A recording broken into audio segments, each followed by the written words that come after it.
1989년 뉴욕 메트로폴리탄 바로 앞 한 광고판에 붙은 강렬한 포스터.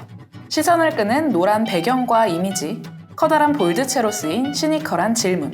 여성이 메트로폴리탄 미술관에 들어가려면 발가벗어야만 하는가? 이 포스터는 미술관 앞 광고판에서 발견된 것을 시작으로 뉴욕 시내 곳곳을 뒤덮습니다. 버스 광고판부터 지하철, 소호 거리마다 포스터가 붙어 있었죠. 이는 순식간에 많은 사람들의 관심을 끌게 됩니다. 파격적인 비주얼과 더불어 포스터가 던지는 질문의 날카로움 때문이었죠. 무엇보다 사람들의 이목을 끈 것은 포스터 왼쪽의 동물, 아니 사람이었습니다. 매끈한 나체의 여성이 고릴라 가면을 쓴 모습. 이는 19세기 프랑스 화단을 이끈 거장 앵그레의 작품 그랑 오달리스크를 차용한 이미지인데요. 그림 속 여인은 매혹적인 뒷모습을 보이며 아무것도 모른다는 듯 요염한 시선을 던지고 있죠. 하지만 어딘가 부자연스러워 보이는 모습입니다. 해부학적으로 바라봤을 때 비정상적으로 몸이 휘어있기 때문인데요. 매끈하게 표현한 등은 너무 부드러워 뼈가 없거나 길게 늘어난 것처럼 보입니다. 여인이 이렇게 그려진 데는 이유가 있었습니다. 작품 속 여인의 이름은 그림의 제목이기도 한 오달리스크입니다. 오달리스크는 당시 오스만 황제의 시중을 드는 여성 노예들을 일컫는 말이었는데요. 오직 왕의 시중을 드는 오달리스크라는 존재는 남자들의 성적 욕망을 자극했습니다. 더구나 당시 유럽은 이성과 합리성을 중시했기에 여성의 적나라한 누드화는 터부시되었습니다. 하지만 오달리스크는 동방의 이슬람 문화였기에 상상화로 치부되며 암묵적으로 비판을 피해갈 수 있었죠. 덕분에 오달리스크는 남성의 성적 판타지를 충족시켜주는 일종의 환상이 되며 매력적인 소재로 여겨졌습니다. 때문에 오달리스크는 가장 관능적인 모습으로 그려지곤 했죠. 비례가 맞지 않거나 해부학적인 오류가 생기는 것은 중요치 않았습니다.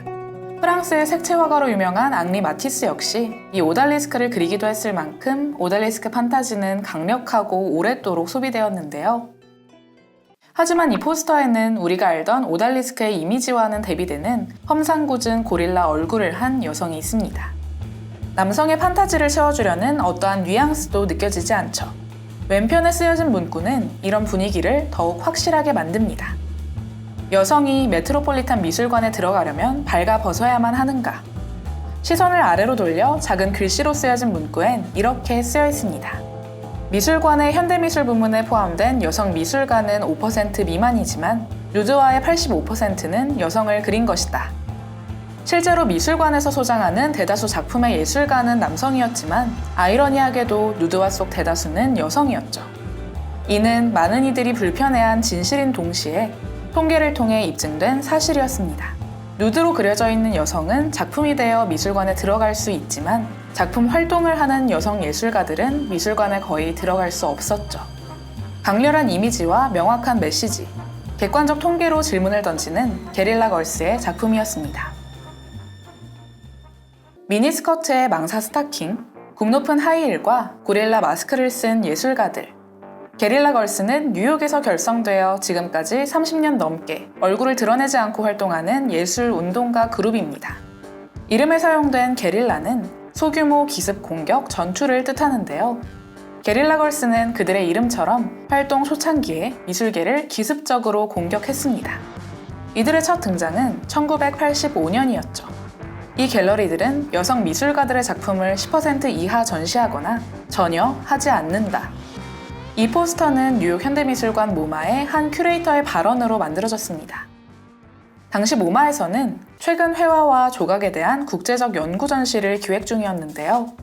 공식적인 자리에서 큐레이터 맥샤인이 이런 발언을 내뱉습니다. 이번 전시에 포함되지 않은 작가는 그의 경력을 의심해 보아야 한다. 이는 여성 예술가의 존재를 완전히 부정했던 것이었죠. 국제적 연구라고 명명된 전시에 여성 미술가는 오직 13명뿐. 유색인종 미술가는 이보다 더 적었고 유색인종 미술가 중 여성은 단 한 명도 없었습니다.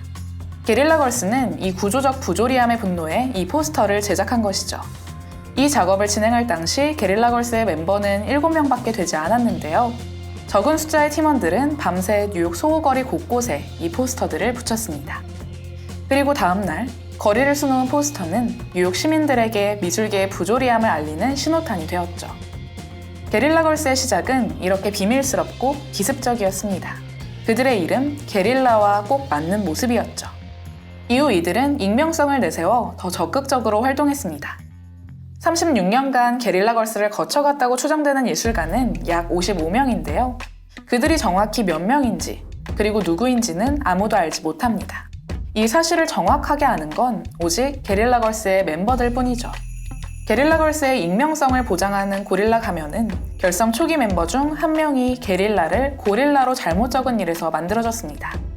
우연한 계기로 탄생하게 된 가면은 사람들이 게릴라걸스를 개인으로 바라보거나 그들의 정체성에 초점이 맞춰지는 것을 막고 오직 그들의 활동에 집중할 수 있게 만들어주었죠.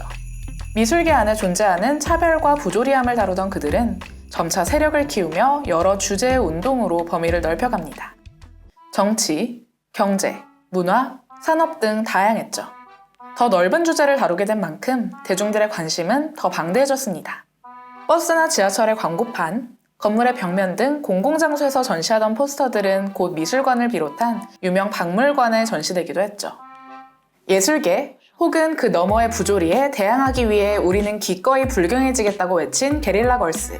그들의 외침은 또 어떤 모습으로 우리에게 충격을 선사할까요? 이 책 위대한 여성 예술가들은 게릴라걸스를 비롯한 여성 예술가들의 이야기를 담고 있어요.